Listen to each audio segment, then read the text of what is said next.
मित्रों, मेरे नवचेतना YouTube channel में आपका बहुत बहुत स्वागत है। मैं अमरेश कुमार श्रीवास्तव आज अब्दुल कलाम जी के बारे में बात करेंगे। इनका जन्म 15 अक्टूबर 1931 में रामेश्वरम, तमिलनाडु में हुआ था। ये अपने 5 भाई बहनों में सबसे छोटे थे। बचपन से ही इन्होंने बहुत तंगी, गरीबी और कठिन समय देखा है। जब ये बहुत छोटे से थे तब से ये पेपर बांटा करते थे।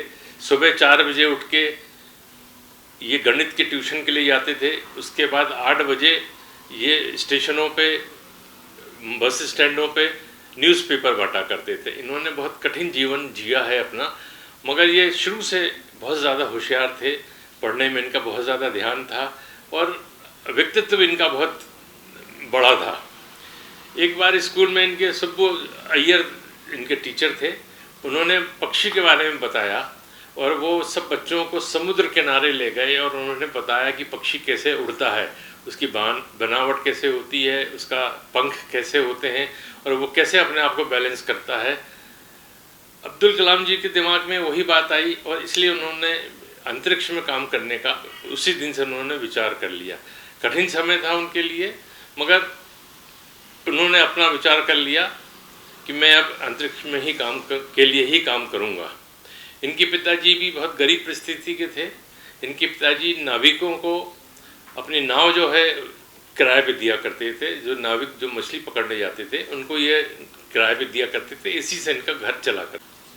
मद्रास में पन्ना विश्वविद्यालय से इन्होंने सन 55 से 60 तक एरोस्पेस इंजीनियर की इन्होंने डिग्री प्राप्त की। 1962 में इन्होंने पहला SLV-3 देश के लिए बना दिया था। हम ये कह सकते हैं कि ये लेखक, प्रोफेसर, वैज्ञानिक और एरोस्पेस इंजीनियर थे। 40 दशक अंतरिक्ष अनुसंधान संगठन में इन्होंने अपना जीवन लगाया और उसके लिए इन्होंने काम किया। बैलिस्टिक मिसाइल और प्रक्षेपण यान बनाने के कारण इनको मिसाइल मैन की उपाधि दी गई। 1974 में जब इंदिरा जी प्रधानमंत्री थी देश की, इन्होंने पहला परमाणु परीक्षण किया जो उसकी सफल रहा। उसके बाद 1989 में इन्होंने परमाणु बम का विस्फोट किया जो सफल रहा। 1980 में रोहिणी उपग्रह को पृथ्वी की कक्ष के करीब इन्होंने स्थापित किया, जिससे भारत अंतरिक्ष क्लब का सदस्य बन पाया। ये 1992 से 1999 तक रक्षा मंत्री के वैज्ञानिक सलाहकार थे। 1982 में ये डिफेंस रिसर्च लैब के डायरेक्टर थे। अन्ना यूनिवर्सिटी ने इस वक्त इनको डायरेक्टरेट की उपाधि दी। तब से ये डॉक्टर अब्दुल कलाम कहलाए जाने लगे। इन्होंने स्वदेशी, पृथ्वी, अग्नि मिसाइल्स पे काम किया और बहुत सफलतापूर्वक इसका देश को इसको सौंपा। स्पेस वैज्ञानिक होने के कारण इन्होंने सर्वोच्च शोध संस्थान, रक्षा अनुसंधान विकास संगठन और भारतीय अंतरिक्ष अनुसंधान संगठन के लिए काम किया। सैटेलाइट लॉन्च व्हीकल के प्रोजेक्ट में इन्होंने प्रमुख भूमिका निभाई और SLV के साथ ताकतवर लॉन्च व्हीकल इन्होंने लॉन्च किया और उसके बाद इन्होंने कई पावरफुल व्हीकल बनाए। हृदय शोध के मामले में, हृदय शोध क्योंकि उस वक्त हार्ट अटैक बहुत ज़्यादा की समस्या थी देश में, अभी भी है। इन्होंने डॉक्टर राजू के साथ मिलकर एक ऐसा स्टैंड बनाया जो हार्ट के ऑपरेशन के बाद लगता है सबसे सस्ता हिंदुस्तान में उन्होंने बनाया। उसको आज भी राजू कलाम स्टैंड कहा जाता है। डॉक्टर VS अरुणचलम के साथ मिलके इन्होंने मिसाइल का डेवलप किया। ऐसी मिसाइल जो ज़मीन से ज़मीन पे मार कर सकती थी, जो ज़मीन से हवा में मार कर सकती थी, जो समुद्र से मार कर सकती थी और जो अंतरिक्ष से अंतरिक्ष में मार कर सकती थी।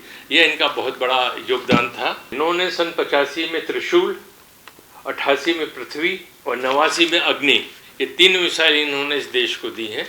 1997 में इनको नोबेल पुरस्कार प्राप्त हुआ। इनको नोबेल पुरस्कार से सम्मानित किया गया, जो देश के लिए गौरव का विषय है। 1998 में इन्होंने रशिया के साथ मिलकर सुपरसोनिक मिसाइल का निर्माण किया और जो आज भी देश के काम आ रही है।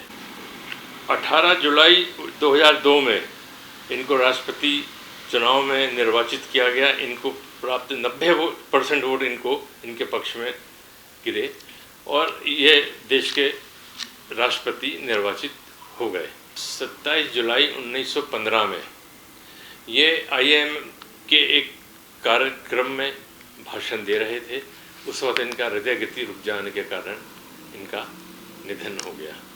देश का एक सपूत हमेशा हमेशा के लिए ब्रह्मलीन हो गया।